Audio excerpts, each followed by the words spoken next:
Finally get to play Tekken 8. It's been a long time coming. I had to get the physical edition as well. I had to have the disc in my hand, but I finally get to play it. Here we go. Here we go. Nah, I ain't having this. What do you think this is? You think you got time to play Tekken 8? You haven't finished your Tekken 5 video yet? You can play this once you finish all the videos you do. So, you know, 2 years time, you can play Tekken 8. Alright?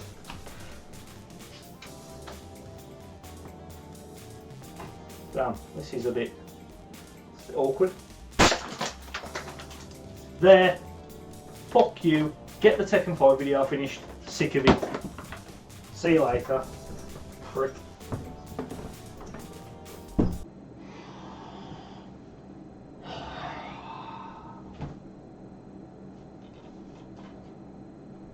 Guess I'm playing Tekken 5 then.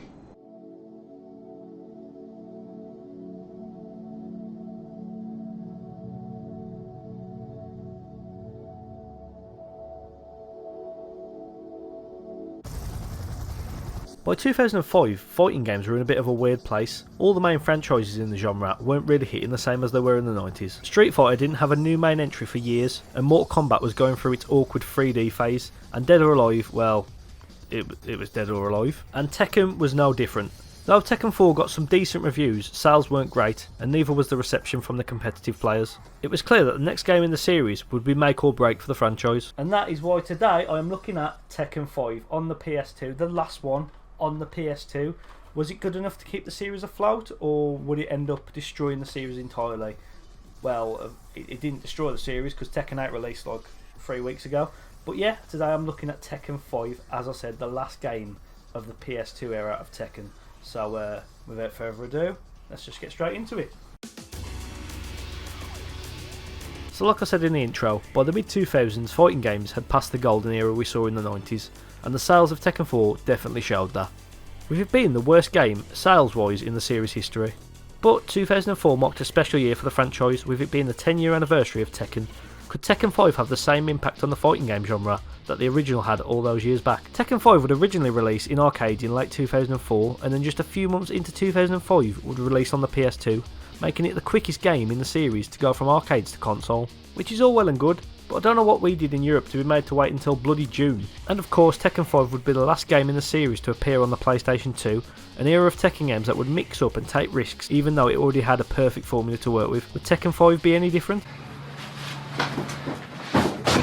Not everyone has what it takes to be the king of the Iron Fist tournament. Tekken 5, the best graphics, craziest combos, and most playable characters in franchise history. Rated T for teen. Tekken 5 would start off straight away by paying homage to the first game in the series by starting up with an old arcade shoot 'em up as its load screen, this time being Starblade, another classic shooter from Namco's arcade library. It just goes to show the major differences in the type of games they were able to use as loading screens, for Tekken and Tekken 5 respectively. Seeing as Starblade actually released on the PlayStation a year after the original Tekken, it just goes to show how far games and the technology had come in just a decade. And of course it feels just as memorable as Gallagher did in the original Tekken intro. Tekken 5's FMV intro is quite unique and probably one of the most iconic in the series. It starts with an introduction to the story, taking place soon after the Tekken 4 ending. It sees Heihachi and Kazuya being ambushed by multiple jackbots, which I guess is a way to explain their absence from Tekken 4. The pair team up for the first time in history to fight off the ambush, which is probably one of the coldest scenes in Tekken history. But obviously it doesn't last, and then we go straight into the second part of the intro. It's commonly known as the Sparking intro, and there is nothing that screams mid-2000s more than this intro's music.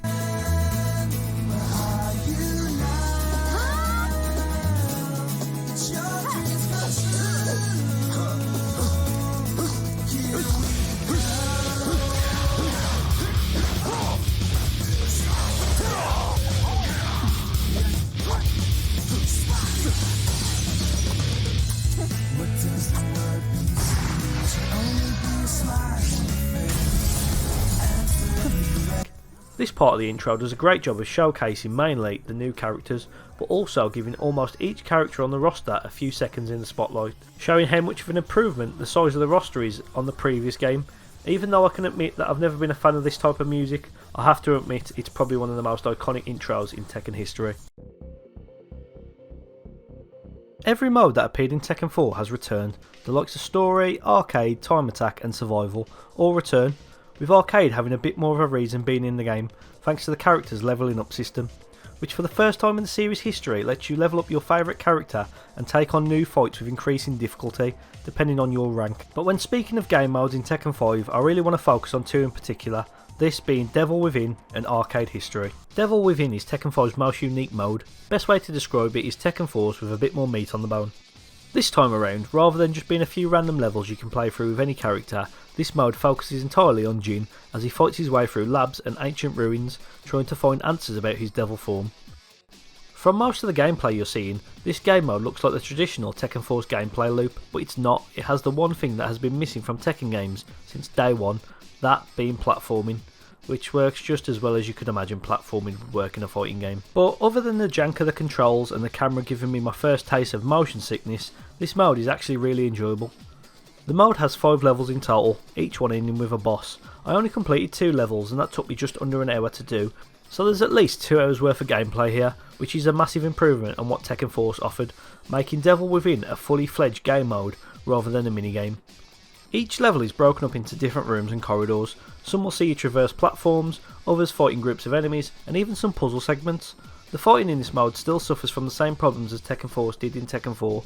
Sometimes Jin will just start punching the air, leaving you open to enemy attacks, which for some reason the enemies spend most of the time just standing there, but the second you get hit once, they kind of realise what their purpose is and absolutely beat the shit out of you. But once you get used to the controls, which are quite simple to grasp, it becomes a lot easier to get through the waves of enemies, especially with the throws, which takes out multiple enemies at once, or you can just sort of run away.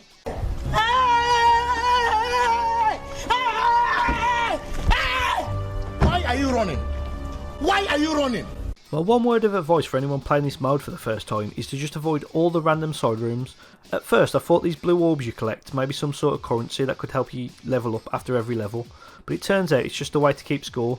So if you want to get through the mode as quick as possible, which is easier said than done, just stick to the main room. The maze-like map layout is a lot less confusing than it looks. The levels aren't that big, so finding your way from point A to point B isn't that bad.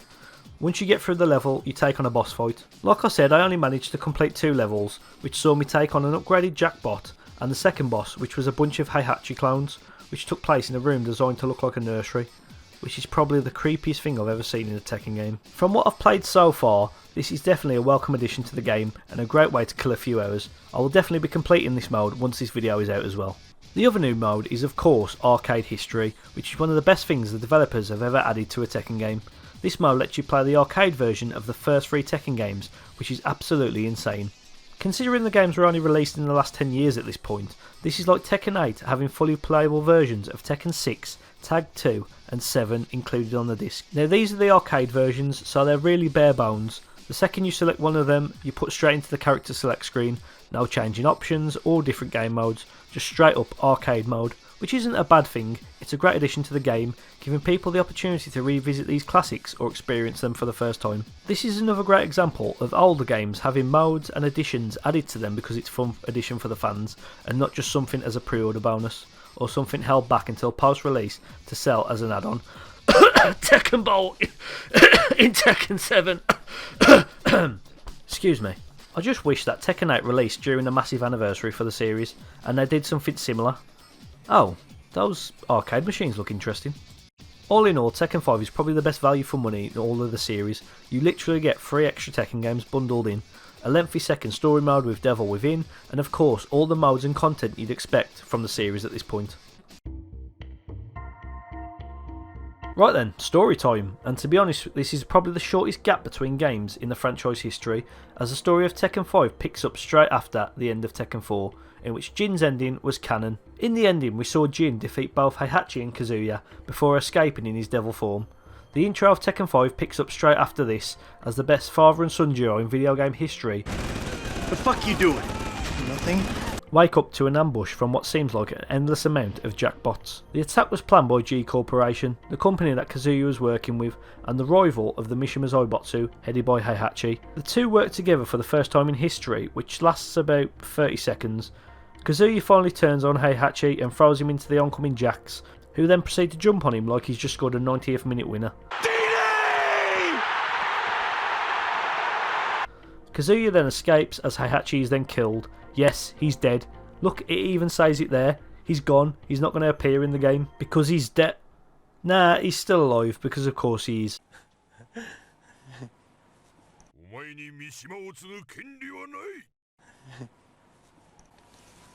Mr. Pigden. You're alive.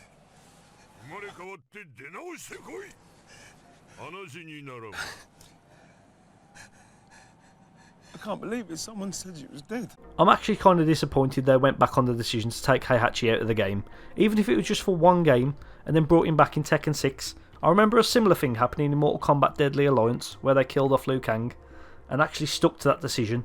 It made the intro all that more shocking, but they just kept him in. Okay, I'm going to stop ranting now and get back to the story. With Jin, Kazuya and Heihachi all now missing, it comes as a bit of a surprise when the King of Iron Fist Tournament 5 is announced by a mysterious new leader of the Mishima Zaibatsu. All we know is something was awoken in the explosion caused by the ambush. By this time in the franchise, the storytelling in the games was top tier thanks to the prologues, endings and new to this game, these mid-story mode sub-bosses who tell more of the story between the fighters, or in Craig Marduk's case, are there just to creep you out. Oh yeah, baby, that's what I'm talking about. You need to get with me, girl. I am not into Neanderthals. Go back to your cave. I always get what I want.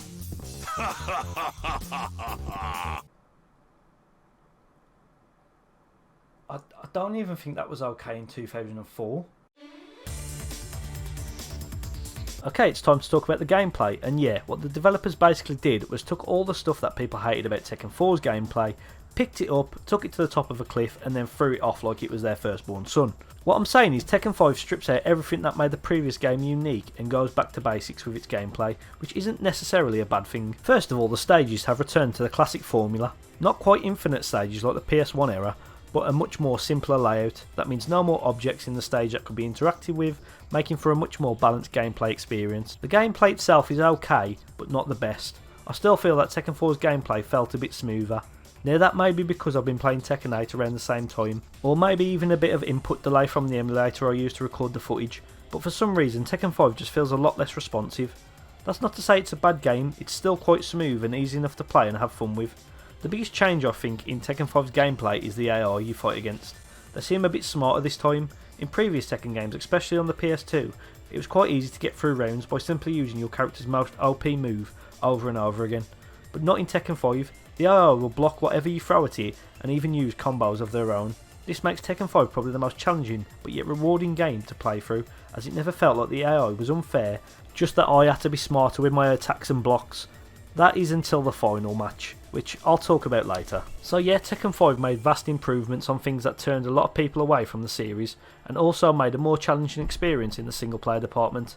Even though I don't think Tekken 5 offers the most smoothest gameplay in the series history, I think it definitely laid the foundation of what Tekken games would become. I think I've said that about every game since Tekken 3, but I mean it this time. As I've been writing this script, that one Michael Jordan meme keeps popping up into my head. I just imagine Harada sitting there, seeing all the criticism coming in about Tekken 4. The reason I say that is not only because the gameplay has been completely changed and improved, but also the roster has been massively beefed up, going from 23 characters in Tekken 4 to a whopping 32 characters in Tekken 5. Every fighter from Tekken 4 returns except for Combat. Some older characters have returned as well, like Bake, Bruce, Anna and of course Jack. But it wouldn't be enough just to add old characters back, so of course we had some new ones. One of these being Asuka Kazama, the younger cousin of Jin, who has a similar fighting style to Jun and has entered the tournament to get revenge on a man who had destroyed her family's dojo and injured her father. That man being another newcomer, Feng. Feng is probably one of the most badass characters to be introduced into the game. He enters the tournament in hopes to find the secrets of his fighting style the Mishimas stole years ago. And then there's Raven, and yeah, not much information on Raven, as his prologues and epilogues don't give too much away. His ending is literally just him jumping on top of a fighter jet and flying away. Ah, that's so Raven. Do you know what? I'm sorry. That was a bad joke. I'm just going to end the video here, guys. So thank you for watching. I'll see you when I see you. All that good stuff. See you later. And then last but certainly not least is Devil Jin, a character that has been teased all the way back in Tekken 3 and every game since then. And now in Tekken 5, he's finally playable. But you couldn't just unlock him like all the other characters. you either had to beat Devil Within or play arcade mode 200 times, hence the footage you're seeing is just me playing against him. Another thing I need to talk about when it comes to characters is customization. For the first time in the game's history, you could completely change your character's appearance and give them some of your own personal style, or just make them look completely ridiculous. The customization options are pretty bare bones compared to later games in the series, but are still a lot of fun to play around with. I remember spending hours on this as a kid, trying all the different combinations and all the unique items for each character. It also gives you more of a reason to keep playing through arcade, to keep earning money to unlock more options, and is a feature that is still just as strong, if not better, in Tekken 8. Overall, I think Tekken 5 offers the best roster in the PS2 era of games. Sure, it doesn't have as many characters as Tekken Tag, but the new characters, the introduction of Devil Jin, the customization, and the fact that every character has an ending means that this is the most fleshed out roster in the series up until this point. Another thing that has drastically changed from the previous games is the stages. I spoke about this earlier, but everything that made Tekken 4 stages so unique has been completely ripped out and has been replaced with a more traditional approach in Tekken 5. What I mean is Tekken 5 follows the same formula as older games in the series, with a completely empty arena to fight in, with no obstacles, no elevation, and no massive beach huts to hide behind. Even though I think these changes are for the better, I still think Tekken 4 stages have a lot more character about them than Tekken 5's offerings. Don't get me wrong, the stages are still great, but just not as iconic or as memorable as Tekken 4's. I still like the direction the developers went in with these stages. A lot of them look absolutely unreal, and of course the music is just as good as it's always been. Here are some of my favourites.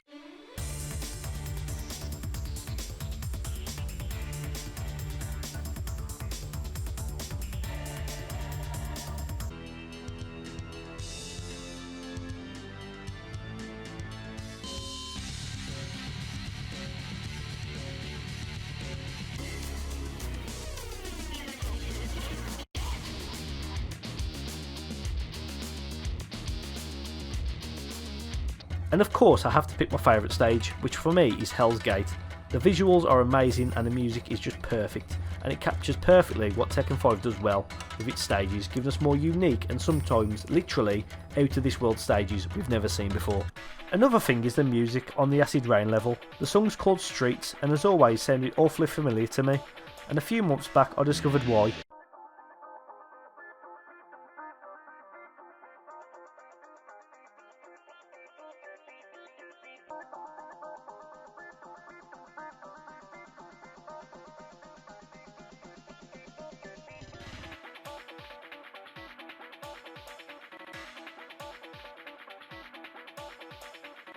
Yeah, more than likely they've just used the same sample, but I thought it was kind of cool how two of my favourite franchises are connected in some way. So after the somewhat underwhelming boss fight of Heihachi and his butt cheeks in the last game, does Tekken 5 offer anything better? Oh for God's sake, this again, some dusty old man with his... What the fuck is that? He must get through some fucking Listerine. So yeah, Tekken 5's final stage sees you take on Jinpachi Mishima, father of Heihachi, who was trapped under Hanamiru when the explosion set him free. He has to be not only one of the most intimidating looking boss fights, but also one of the hardest. That is because his moveset is so fucking broken it's unreal. Being able to teleport, knock you into a state of paralysis so that you can't move, and also this move, which I've dubbed Mischievous Indigestion, which even if you successfully sidestep it, he'll just hit you with another one out of nowhere. He is hard to beat, but he is beatable, and at the end of the day, that's what a boss fight should be. The hardest challenge you face in the game, and to be honest, Jinpachi ticks all those boxes, and for me, is my favourite final Tekken boss of all time. So what about the endings? Well, they're great, probably the best looking in the series up until this point. None of those weird out of place NPC looking characters we saw in Tekken 4's endings. And to be honest, if this game's endings were what we got at the end of a Tekken 8 playthrough, I don't think anyone would bat an eyelid at them. They just look great. Kazooie's ending still creeps me out to this day though.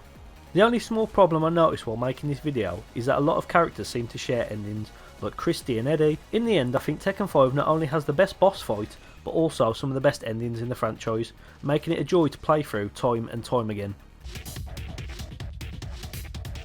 Before I made this video, I honestly thought that Tekken 5 would have been my least favourite of the PS2 era of games, but as it turns out, it's probably one of the best Tekken games ever made, thanks to its return to a more solid gameplay loop, a massive amount of modes, and replayability value, not to mention its massive cast of characters and customization. I think Tekken 5 is truly an underrated masterpiece. So yeah, that was Tekken 5. I genuinely thought this was going to be my least favourite game of the PS2 era, but it actually turned out to be one of my favourites. I'm always 50-50 between this and Tekken 4. I like Tekken 4's more stylistic, taking risks approach to its gameplay and the way it looks, but I do like Tekken 5's more, I guess, raw Tekken gameplay, if you know what I mean. Just trying to make it the best game that it can be, not taking any risks and keeping it pure and simple. So of course I need to put Tekken 5 in the tier list, and it gets S tier, the same as Tekken 4 and the same as Tekken 3. These 3 numbered games in a row were perfect and some of the best in the series, so of course it has to get an S tier. So yeah, next up is of course Tekken 6, and it is the first game in the PS3/Xbox 360 era of Tekken games, and yeah, I'm playing it on the Xbox. It feels a bit wrong playing a Tekken game on the Xbox, but it's the easiest way for me to access them, so yeah, that's why I'm going with the Xbox on this. Yeah, I have definitely been more productive this week, well, the last 2 weeks, making this Tekken 5 video, so the gap between videos shouldn't be too long now if I stick to my schedule, I guess.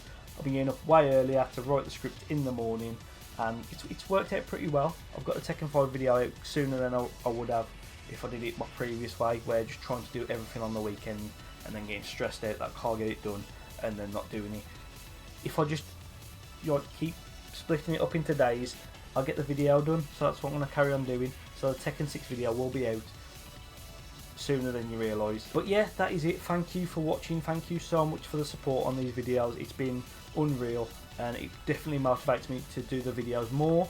So yeah, the Tekken 6 video won't take too long, and I'll have videos dropping in between that if I don't anyway. So yeah, other than that, thanks for watching, and as always, I'll see you when I see you.